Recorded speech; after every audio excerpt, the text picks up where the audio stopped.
Anastasia, if you looked at what was happening over the weekend, the news we've heard since Friday with, concerns about what the U.S. is going to do with selling Taiwan missiles, with concerns about what's happening with Russian gas, shutting down the Nord Stream, with concerns about OPEC actually cutting production, you might add all that up and expect to see some red arrows this morning. Why do you think we're looking at a positive open, at least at this point?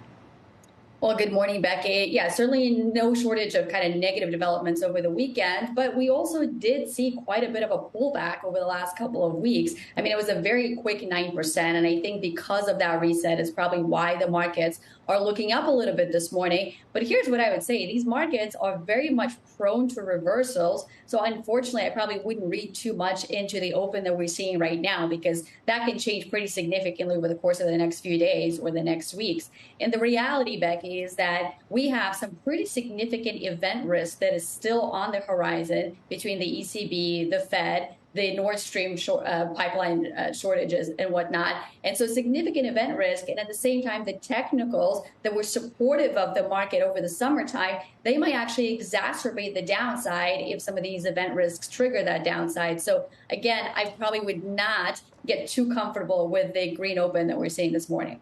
What are the technicals you're watching that concern you? Yeah, so if you think about what's driven the summer rally, it's very low positioning that was being ratcheted up across the board.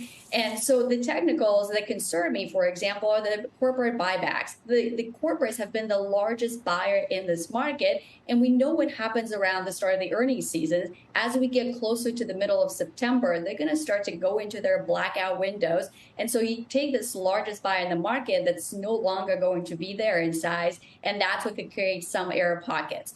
The other thing that I would say is the systematic strategies like the trend following strategies, risk parity funds, and others have been adding risk. They've been adding long equity beta, but guess what? They've added it. And now that we tested the 200-day moving average, we rejected that. We're now below 100-day and a 50-day or close to it. I think a lot of these trend following strategies will be going back in reverse again and reducing that equity beta.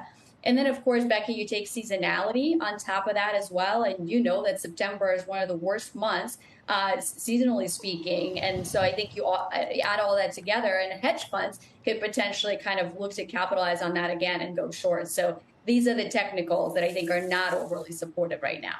So you wouldn't be a buyer right now. What would convince you? How much further of a pullback?